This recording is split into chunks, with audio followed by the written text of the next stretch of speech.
I always say that I'm excited, but yes, today I'm really excited for real because we are going to have a conversation with Maureen.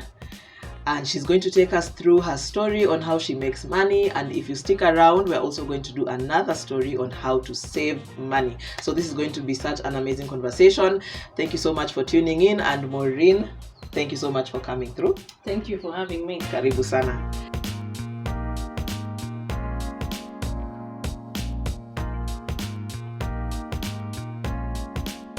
So the first thing is just to give you a moment to introduce yourself. Maybe just let us know your name, where you come from or where you're based right now and what you do. All right. So as you've heard, guys, my name is Maureen Atsiaya. I am a financial advisor. Been doing this this is my 10th year, 2023 actually. And I love it, and I'm really glad to be able to, share with you guys about my life journey. Yeah, because we can all make it. Awesome. We are starting off very well. Awesome. So my first question is about your childhood. Let us know how you came up into the world. Where did you grow up? All right. So we go way back. When you say childhood, I just remember Park Road. That's where, life started for me when I was young, going to Hospital Hill Primary. Yes. I was living with my mom. And life was just good back in Park Road, which is around Ngara Estate. I remember Diwali with the Wahindis there. Like, life was really good. My childhood had very good memories. Nice. Yeah. What did you want to be when you were a child? What did you want to pursue? I think I always wanted to be, those kawaida, professions that we say, like a lawyer. Mm-hmm. Then again, I switched to a news broadcaster because my dad was doing broadcasting in news. But mostly, I think I was inclined to, being a lawyer. Yeah, so after primary, I went to the best high school ever, Pangani Girls. There's no high school like that. Yes. There's no high school like that. I'm so grateful even to have been in that school. And I made very good friends who until now we are here with some of them years later, Yeah. Pangani was amazing. That's where even like I was molded, to even like get a sincere path or a footing to where I want to head. That's where I was heading, and I wanted to ask now what was that path? How did the path start to form as you are now growing into a young adult? Mm-hmm. In Pangani, I came to realize that I really enjoyed languages more than anything else. Okay. More than maths, more than physics. Like I was a language person. Okay. And also I was doing German. Okay. So later I came to realize I could actually be good in something that entails, communication, media. Okay. So that's where I started being more inclined to PR, media stuff, communication. And that's where I thought, once I'm done with Pangani, when I go to uni, I will focus on communication path. And did that happen for you? That actually did happen. Okay. It did. How what was the path? Yeah, so after Pangani, I went to Mo University in Eldoret. Mm-hmm. That's where we did, I was one of the pioneers for a course called Linguistics, Media, and Communication. We used to call it LMC. Okay. Yeah, a pioneer in that class. That was, I think, 2009. Yeah. So we did German. So I pursued German from high school to uni. Yeah. And then I was doing more of media and communication and PR stuff. Okay. Yeah. So anything that entails reporting, news editing, how do we gather news? That's what I was doing. Okay. Interesting. Yeah. Where did that lead you from school? Did you continue on that path? So after Mo University, 4 years later, I remember I had a short stint at GBS. There's a station called GBS. You know it? Is it still there? I remember. I don't think it's Global Broadcasting, something like That's that. It. A while ago. Near, on Thika Road, just opposite or near USIU. That was when, for the young children of today, was when Kenya was switching to digital. Isn't it? Around that time, when there were news stations popping up everywhere. So that one, some people you need to Google GBS. Yeah. So I was actually at GBS. I used to get information, go out and even look for news. And then finally we do some edits. Then a reporter would come in and, share, of course, give the news the way we guys are used to, the prime time, the what. But I was more of a behind the scenes person, editing the scripts, whatnot. Yeah. Wow. So I actually did something entailing communication. Okay. Let me know how you earned your first shilling, your first money. I remember it very clearly. Your first, you don't even forget that one that was your money. I feel like I've It was not forgotten even given. I remember. I remember the one that I did work, and then I was told, you know what, this is yours. Yeah. I got some 15,000 bob. I was the happiest person. How? I was the happiest because I think the first thing I did was first I went to my mom. I was like, okay, this is the money I have. I was thinking how I'll change my wardrobe. That money again was not that much. Yeah. But it was a big deal because it was out of my sweat, my effort. I was told here's 15K. So how did you earn it? What did you do? What work was it?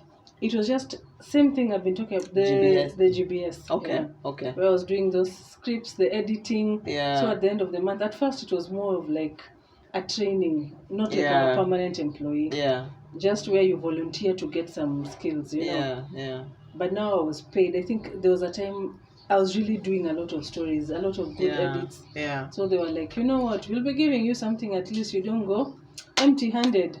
Get the skill and some bit of money. So 15K is what I earned the first time. That was now my money. Yeah. Wow. Where did the path lead you from there? So from that first 15K all the way 10 years later as a financial advisor, like how did that come about? Yes. So after GBS, I was there for a short stint, as I mentioned, because I was not a permanent employee there. We used to find people are coming, some are even going to other prime, channels. It was just like a place to just, get through somehow. I think it was owned by some Koreans actually.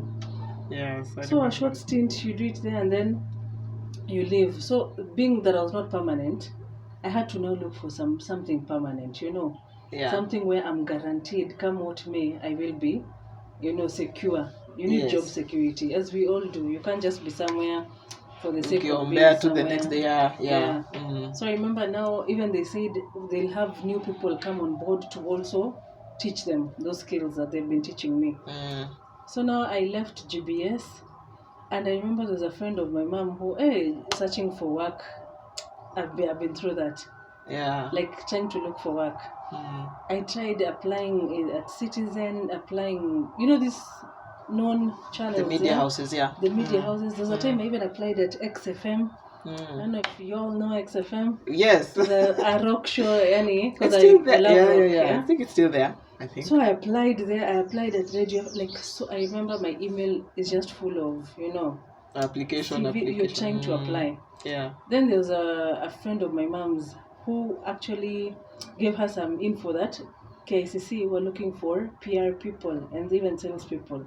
Okay. KICC, the Kenya International Conference Center. Exactly. Okay. Exactly.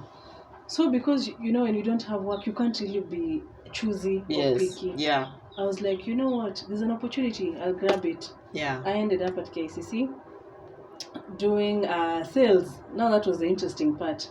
Yeah. And sales at KICC just entails you'd be able to call some people and tell them there's this office space, there's this room space. How many, they want a meeting. Yeah. You ask them how many are you, they're 200. Then you give them that room. Yeah. If you need, catering, that's how it is.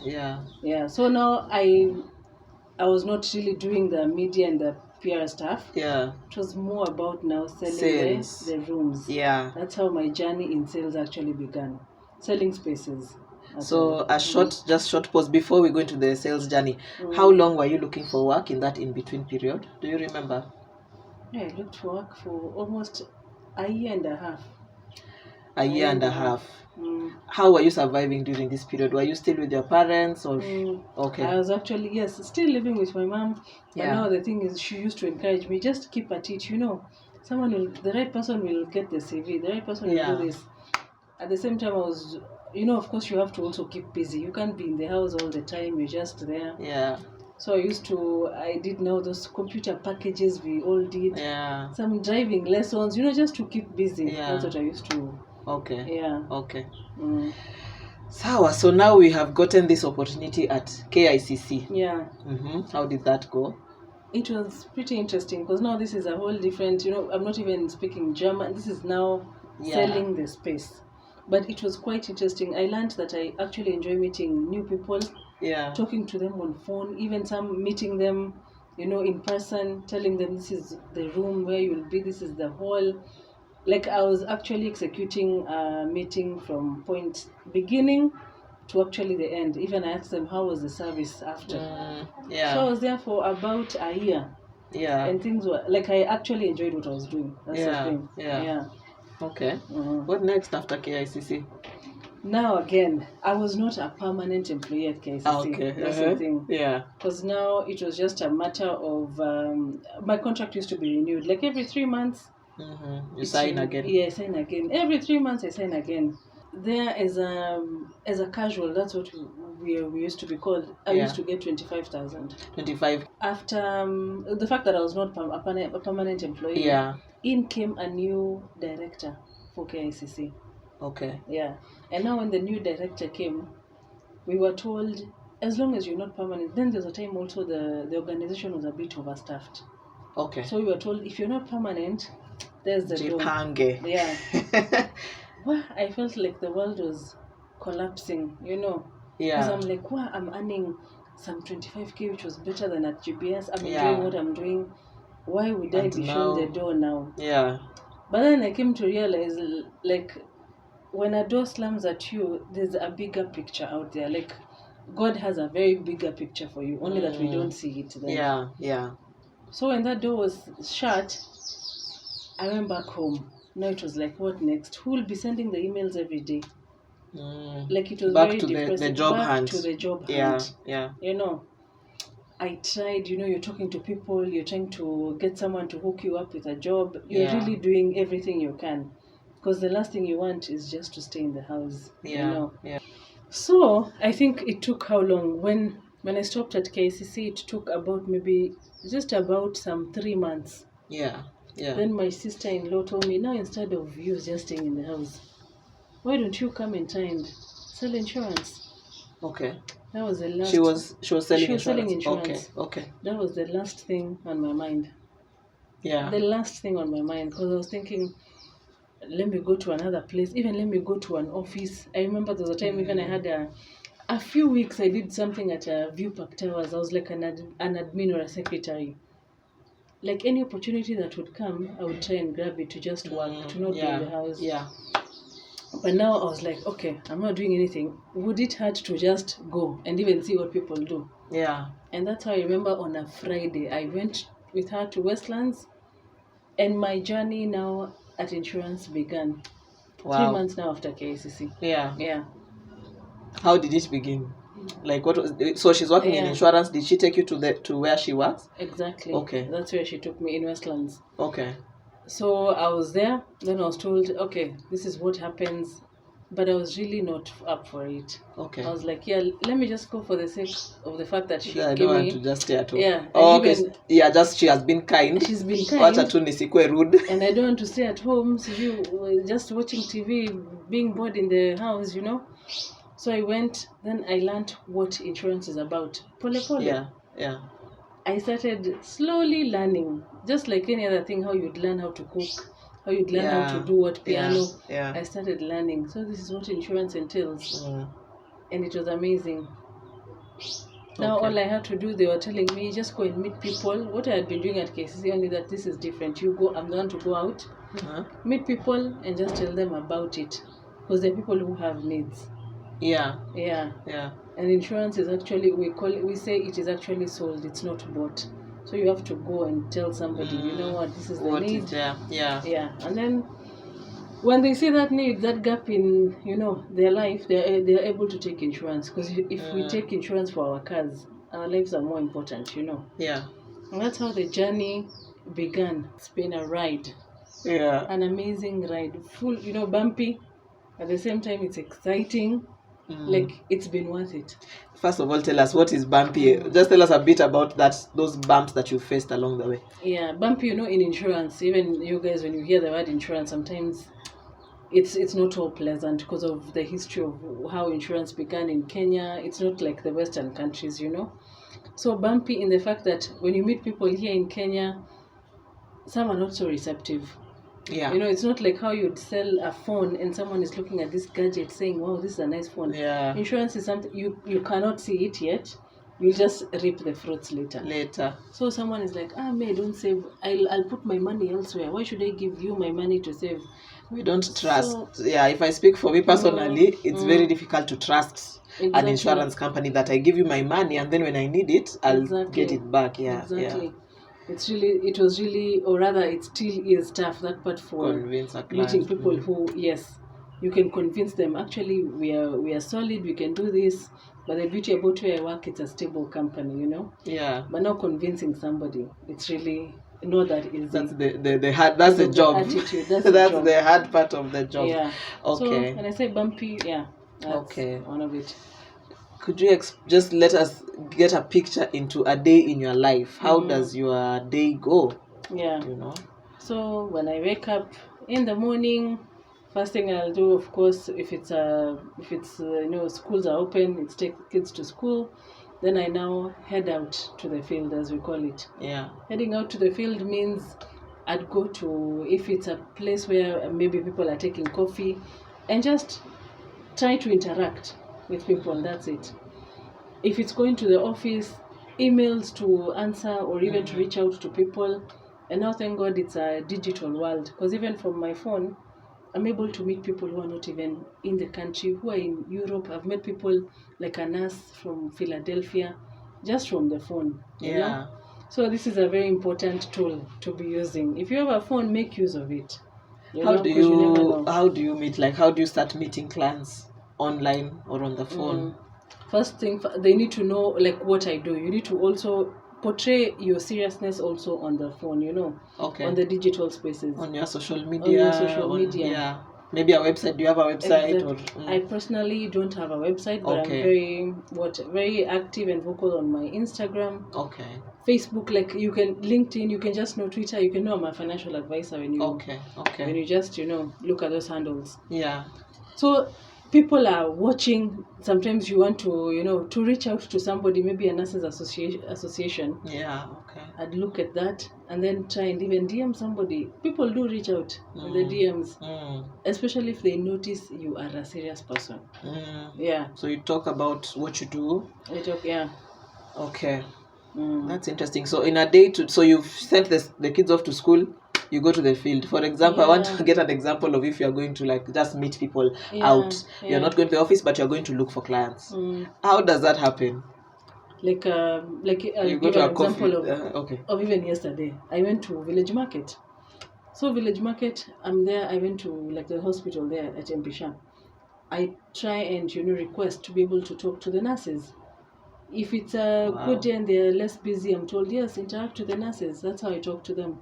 Wow. Yeah, it just happens like that. You can go to a coffee shop and find someone is, of course, you don't disturb people when they're busy. Maybe when someone is with a child, you just talk the way you talk with anybody. Yeah. As long as, of course, they're not on the phone, you're not disturbing them. Yeah. In a car park, people are there, someone is even basking or just, thinking about something, you can just say, hi, how are you? Just that. Yeah. That conversation starter. I'm trying to get, the conversation starter. Yeah. I'm trying to get, I know it's very difficult to approach and just start talking to somebody. Yeah. Like, what do you even say? I say, my name is Maureen. I work with this insurance company. May I be able to just have a few minutes of your time? When they tell me yes, I'm like, okay. Let me just have a contact so that we can talk maybe if it's next week. Because someone is not ready for a meeting then. Right there, okay. Yeah. So that's how I usually do it. And then, but you'll find people are actually friendly. Not everybody, but you won't miss those people who will give you audience. Yeah. Wow, it takes courage. It takes courage, and I'm sure you get a lot of no's. A lot of people are like, Yeah. Wow. The no's, I cannot even tell you how many. Because there are so many. Yeah. Like I spent some good couple of hours at Village Market. Because it's so huge, there's so much to do. Yeah. You're at the parking, sometimes you'll go buy a bottle of water in a supermarket. You meet people even in that supermarket. And people actually do Wow. listen, and yeah. You need to be outgoing, huh? You need need to be outgoing to you need to manage learn. that. Yeah. Yeah. Okay.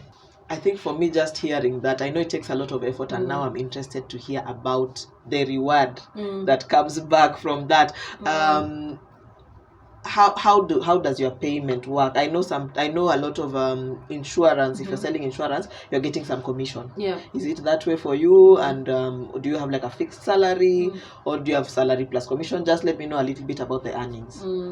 So with insurance, it's usually just a simple commission when you start out. Okay.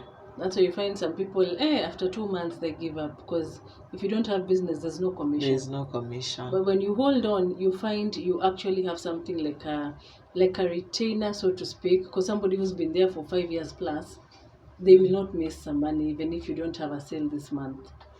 So it depends on the duration you've been. Even if you don't have a sale this month, you don't miss some money. How does that? Because of the years you've been there, as long as clients for the past years are paying. Okay. You have a retainer. Yeah. Okay. Yeah, that's why you need to be in the industry for a long time for you not to be so impacted by 2 months without a sale. But when you're starting out, you survive only on that commission. Okay. Yeah. So, do you mind sharing how much you make? You have been in the industry for 10 years. Yeah. Expectations ziko aje? Like, I'm trying to see for somebody who's interested in getting into this, what are we expecting? So it's all about the number of people that your network. They say your network is your net worth. That's just the reality about insurance.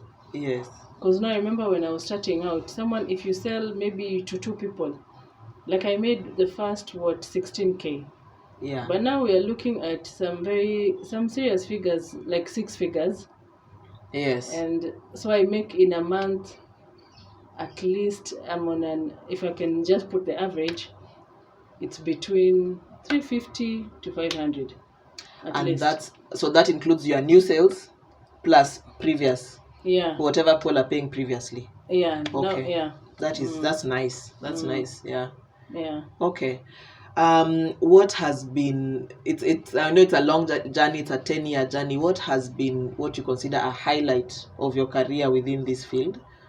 I think my highlight is when my clients are like, wow, they even get like a maturity, something that I told them would come to pass, and they get it. Yeah. That's usually my highlight, because it actually came to pass. What we were discussing on paper, I'll tell them 3 years from now this will happen, or you'll get a maturity here, and they actually get it. Yeah. And it also builds trust. I can imagine it also builds trust when somebody gets the maturity. Yeah. They can even take another plan. They actually do. It's very easily now, because they've actually seen. Wow. Yeah. What has been a low moment? Or let's say if we can pick your lowest moment in this business. I think where you think you have actually convinced a client, and then later they're like, no, this thing, when they were just about to, just like commit fully, then they're like, no, this thing I'm not feeling it. So that's it must be frustrating. It's very frustrating, because their need is there, everything is in place, then they just turn it down. It's really a bad. Okay. Wow. Yeah. This is such interesting insight. I've not really. I think insurance and selling insurance is such a foreign thing to me. I've not really thought about this before, but it sounds like such an interesting field and such a not an easy job. No, it's not. It's not an easy job, because you have to be out there. You have to be willing to engage and willing to interact with people. Exactly. So kudos for what you do. It sounds like it's something you enjoy. It sounds like you found something. Yeah, I love it. Like when I'm done here, I'm like, who am I going to see next? That's how I'm. What? That's really nice. What advice would you have for somebody who is interested in picking this up? They have just heard this story, wakasikia venye kunaenda, and they're like, let me try this. Any advice? I tell you to just put the first foot forward and actually go for it. Because I'm thinking, if I had not gone like on that Friday, I even remember the day I started this. If I had not gone on Friday to even begin, I would not be enjoying like exactly what I'm enjoying right now. So I'd tell you, if you're thinking about it, forget what people say that, hey, it's like this. You come and see it for yourself. Because me, I'm an example that insurance is an amazing job to do. There's nothing like it. I can't even compare anything to it. Wow. So go for it. Go for it, people. Yeah. Amazing. Thank you so much. I'm almost going for it myself. I'm almost going for it because it really does sound practical. Thank you. You have really made it make sense. So thanks so much for sharing with us how you make your money. Yeah. Please stick around because Maureen is also here to give us her actual financial advice. We are going to talk about saving money. So please just make sure that you check the next episode. I'm going to put the link somewhere. Make sure that you check it out because that is a huge conversation. So you don't want to miss it. For now, Maureen, thank you so much for coming through. Thank you so much for sharing your story. Manze, Yes. Umetusaidia mbaya. Nashukuru sana, and I hope you guys will go for it. Those ones who are thinking insurance. Yeah. Awesome. Sawa sawa.